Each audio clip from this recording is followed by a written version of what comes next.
Hi అందరికి నమస్కారం. నేను Aruna. Welcome to our channel Aruna's kitchen. ఈ రోజు వీడియోలో చాలా ఈజీగా హెల్దీగా ఎగ్ మైదా ఓవెన్ లేకుండా అయ్యంగార్ బేకరీ స్టైల్లో రవ్వ కేక్ ఎలా చేయాలో చేసి చూపిస్తాను. చిన్న పిల్లల నుంచి పెద్దవాళ్ళ వరకు నచ్చే టేస్ట్ ఉంటది.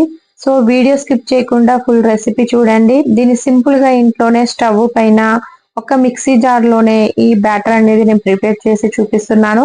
చాలా సింపుల్ గా ఎవరైనా చేసుకోవచ్చండి. ఇంట్లో ఉన్న ఇంగ్రీడియంట్స్ తోనే. వీడియో మాత్రం స్కిప్ చేయకండి. చాలా సాఫ్ట్ అండ్ స్పాంజీగా ఉంటది, అంతే టేస్టీగా కూడా ఉంటది. ఇది నేను ఎప్పుడు మా ఇంట్లో చేసి పెడుతూ ఉంటాను పిల్లలకి. ఎక్కువ క్రీమ్స్ అలా కాకుండా ఈ రవ్వ కేక్ నేను ఎక్కువ చేస్తూ ఉంటా. వాళ్ళకి టిఫిన్స్ గానీ స్నాక్ టైంలో గానీ నాకు కూడా చాలా ఇష్టం అన్నమాట ఈ రెసిపీ. అదే రెసిపీ ఈ రోజు నేను మీతో షేర్ చేస్తున్నాను. ముందుగా నేను ఒక మిక్సీ జార్ తీసుకున్నాను. మిక్సీ జార్ లోనే బ్యాటర్ అంతా ప్రిపేర్ చేసుకుంటానండి. నేను half cup sugar, half cup పెరుగండి. నేను ఏ కప్పుతో తీసుకుంటున్నానో దాంతోనే అన్ని ఇంగ్రీడియంట్స్ తీసుకుంటున్నా. హాఫ్ కప్ ఆయిల్ అన్నమాట. మీరు బౌల్ అయినా ప్రిఫర్ చేయొచ్చు. ఇక్కడ ఏ బౌల్ తో తీసుకుంటే ఆ బౌల్ తోనే అన్ని మెజర్మెంట్ తీసుకోండి. దీన్ని మనము స్మూత్ పేస్ట్ లా గ్రైండ్ చేసుకోవాలి. అసలు చాలా షార్ట్ టైమ్ లో అయిపోతుంది. మనం చాలా మంది ఇలా షుగర్ వేసినప్పుడు చేత్తో మిక్స్ చేసి చేయి పెయిన్ వస్తుంది అలా అనే వాళ్ళకి ఈ రెసిపీ పర్ఫెక్ట్ అన్నమాట. మిక్సీ జార్ లో తీసుకొని గ్రైండ్ చేసుకుంటే ఇలా స్మూత్ బ్యాటర్ లాగా వచ్చేస్తుంది. ఇందులోనే నేను 1.5 కప్పు ఉప్మా రవ్వ తీసుకున్నాను. ఇది చిన్న రవ్వ అండి, సన్నగా ఉంటది. కొంచెం పెద్ద సైజు ఉంటేనేమో కొంచెం గ్రైండింగ్ అనేది ఇంకో 2-3 టైమ్స్ ఎక్కువ ఎక్స్ట్రా గ్రైండ్ చేసుకోవాలి. ఇందులోనే నేను 1/4 కప్పు పాలు తీసుకున్నాను. దీన్ని కూడా మనం ఇప్పుడు గ్రైండ్ చేసుకుందాము. ఈ సన్న రవ్వ కాబట్టి ఎక్కువ గ్రైండ్ చేయాల్సిన అవసరం లేదు. నేను వీడియోలో చూపిస్తున్న విధంగా బ్యాటర్ రెడీ అయితే చాలు. చూసారు కదండి, స్మూత్ బ్యాటర్ రెడీ అయిపోయింది. ఇలా గ్రైండ్ చేసుకున్న తర్వాత నేను ఒక బౌల్లో తీసుకుంటున్న బ్యాటర్ ని ఒకసారి మిక్స్ చేసుకొని నేను ఇక్కడ హాఫ్ కప్ అండి గోధుమ పిండి తీసుకుంటున్నాను. మైదా కావాలంటే ఆప్షనల్ అన్నమాట, మీరు మైదా కూడా యూజ్ చేయొచ్చు. నేను ఇది హెల్దీ కావాలని చెప్పి నేను గోధుమ పిండితో చేస్తున్నాను. అందరి ఇంట్లో గోధుమ పిండి అనేది కామన్ గా ఉంటది, అందుకే మీకు పర్ఫెక్ట్ రెసిపీ షేర్ చేస్తున్నాను. ఇలా మిక్స్ చేసుకున్న తర్వాత నేను మూత పెట్టేసి 20-30 మినిట్స్ దీనికి రెస్ట్ లో పెట్టేయాలి. అప్పుడే ఆ ఉప్మా రవ్వ అంతా సాఫ్ట్ అయ్యి కేక్ అనేది పర్ఫెక్ట్ గా వస్తుంది. మళ్ళీ 30 మినిట్స్ తర్వాత చూస్తే ఈ బ్యాటర్ అంతా టైట్ అయిపోతుంది అనమాట. ఉప్మా రవ్వ అంతా అబ్జర్వ్ చేసుకుని బాగా సాఫ్ట్ అయిపోతుంది. చూసారు కదా, వీడియోలో చూపిస్తున్న విధంగా బ్యాటర్ టైట్ అనేది ఉంటది అనమాట. ఇలా బ్యాటర్ అనేది మనము కొంచెము దోశ బ్యాటర్ టైప్ లో కలుపుకోవాలి. అందుకని నేను మళ్ళీ మిల్క్ తీసుకుంటున్నాను 1/4 కప్పు. ఈ మిల్క్ అనేది కొంచెం కొంచెం యాడ్ చేసుకుంటూ బ్యాటర్ ని లూజ్ చేసుకోవాలి. ఇది దోశ బ్యాటర్ లాగా ఉండాలన్నమాట మనకి కేక్ బ్యాటర్. చూసారు కదా, మిల్క్ అంతా కంప్లీట్ అయింది. 1/4 కప్ అయితే పట్టింది. ఇగో వీడియోలో చూపిస్తున్న విధంగా బ్యాటర్ అయితే రెడీ అయిపోయింది అనమాట. నేను బ్యాటర్ ని పక్కన పెట్టేసి ప్రీ హీట్ చేసుకోవాలండి. మనం కడాయి పెట్టుకొని, కడాయిలో చిన్న స్టాండ్ గానీ బౌల్ గానీ ఏదో ఒకటి ఉంటది ఇంట్లో, అది పెట్టుకొని ఇలా ప్రీ హీట్ చేసుకోవాలి. ఇలా పెద్ద కడాయి లేని వాళ్ళు ఏదైనా గిన్నె అయినా సరే, లేకపోతే ప్యాన్ ఉంటది కదండి, దోశది గానీ రొట్టెల ప్యాన్ ఏదో ఒకటి ప్యాన్ పెట్టుకొని కూడా మనం చేసుకోవచ్చు. స్టాండ్ మాత్రం ప్రిపేర్ చేయాలి. డైరెక్ట్ కడాయి గానీ ప్యాన్ పైన మనం టిన్ అనేది పెట్టకూడదు అనమాట. ఇలా నేను బటర్ పేపర్ అనేది పెట్టుకొని ఆయిల్ గ్రీస్ చేసుకుంటున్నాను. ఒకవేళ బటర్ పేపర్ లేకపోతే టిన్ కి డైరెక్ట్ గా ఆయిల్ అప్లై చేసి మైదా పిండి పెట్టేసి ఆ టిన్ మొత్తం స్ప్రెడ్ చేసుకోవాలి. టిన్ మొత్తం స్ప్రెడ్ చేసుకున్న తర్వాత ఎక్స్ట్రా పిండి ఉన్నదంతా ఇలా కొంచెం దులపాలన్నమాట. దులిపేసిన తర్వాత మనం బ్యాటర్ అనేది డైరెక్ట్ టిన్ లో కూడా వేసుకోవచ్చు. ఇలా బటర్ పేపర్ ఉంటేనేమో డైరెక్ట్ గా కింద టిన్ కి అంటుకోకుండా కేక్ అనేది పర్ఫెక్ట్ గా వచ్చేస్తుంది.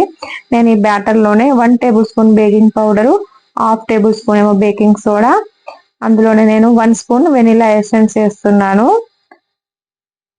ఈ బేకింగ్ పౌడర్ బేకింగ్ సోడా వేయడం వల్ల మనకి కేక్ అనేది చాలా సాఫ్ట్ అండ్ పఫీగా వస్తుంది అనమాట. యాక్టివేట్ చేస్తుంది బ్యాటర్ ని, అందుకే లాస్ట్ లో వేసాను. ఇది వేసిన తర్వాత మనం వెంటనే కలిపేసి టిన్ లో తీసుకోవాలి. ఎక్కువసేపు రెస్ట్ లో పెట్టకూడదు అనమాట. టిన్ లో షిఫ్ట్ చేసుకొని బ్యాటర్ ని కడాయిలో పెట్టుకుందాం మనం ఇప్పుడు. నేను 1 kg చేస్తున్నానండి, దీంట్లో ఇష్టం అని చెప్పి. ఒకవేళ హాఫ్ కేజీ కావాలనుకునే వాళ్ళు దీనికి హాఫ్ క్వాంటిటీలో మెజర్మెంట్ తీసుకోవాలి. ఇలా టిన్ లో నేను బ్యాటర్ ని తీసుకున్న తర్వాత కొంచెం ట్యాప్ చేసుకున్నా. ఇలా ట్యాప్ చేసుకోవడం వల్ల ఎయిర్ బబుల్స్ ఏదైనా ఉంటే క్లియర్ అయిపోతాయి. పైనుంచి చాప్ చేసుకున్న బాదం వేస్తున్నా నేను. ఈ బాదం ప్లేస్ లో మీరు వాల్నట్స్ గానీ టూటీ ఫ్రూటీ కానీ ఏదైనా వేయొచ్చు, మీ ఆప్షనల్ అన్నమాట. డ్రై ఫ్రూట్స్ అనేది నేను ఇలా బాదం వేసుకొని కడాయిలో పెట్టుకుంటున్నాను. ఇలా ముందుగా మనము 10 to 15 మినిట్స్ ప్రీ హీట్ చేసుకోవడం వల్ల కేక్ అనేది చాలా ఈజీగా బేక్ అయిపోతుంది. చూసారు కదా, ఇలా పెట్టుకున్నా. నేను పైన మూత పెట్టేసి మనము మినిమం 40 to 45 మినిట్స్ వరకు టైం పడుతుంది ఇది బేక్ అవ్వడానికి. 45 మినిట్స్ అయిపోయింది. నేను వీడియోలో చూపిస్తున్న విధంగా కలర్ కూడా చాలా చేంజ్ అయిందండి. మీకు టూత్ పిక్ తో చూస్తే అర్థం కాదు కదా ఫస్ట్ టైం చేసేవాళ్ళు, అందుకనే ఇది నేను డైరెక్ట్ నైఫ్ తోనే చూపిస్తున్నాను. నైఫ్ ని డైరెక్ట్ గా గుచ్చేయండి, అది క్లియర్ గా వచ్చేసింది అనుకోండి, మనకి క్లియర్ గా బేక్ అయినట్టు అనమాట. దాన్ని పక్కన షిఫ్ట్ చేసుకొని అది కంప్లీట్లీ చల్లారనివ్వాలి. కంప్లీట్లీ చల్లార్చిన తర్వాత మనం ఎడ్జెస్ ఇలా కొంచెం లూజ్ చేసుకోవాలి. ఇలా లూజ్ చేసుకుంటే మనకి కేక్ అనేది పర్ఫెక్ట్ గా వస్తుంది. కొంచెం ఏడిగా ఉన్నప్పుడు తీస్తేనేమో కేక్ అనేది బ్రేక్ అయ్యే ఛాన్సెస్ ఉంటాయి అనమాట, ఇరిగిపోతుంది. చూసారు కదా, పర్ఫెక్ట్ గా బేక్ అయింది. టేస్ట్ కూడా సూపర్ ఉంటదండి. అసలు ఇలానే ఉంటది రవ్వ కేకు. నేను ఇలా ప్లేట్ లో పెట్టుకుని చూపిస్తున్నాను. మీరు తప్పకుండా ట్రై చేయండి. ఎలా వచ్చిందో నాకు కామెంట్ పెట్టండి. చూసారు కదా, రెడీ అయిపోయిందండి.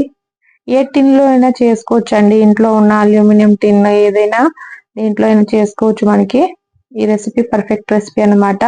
హాఫ్ కేజీ కావాలనుకునే వాళ్ళు దీనికి హాఫ్ క్వాంటిటీ మెజర్మెంట్స్ తో తీసుకోవాలండి.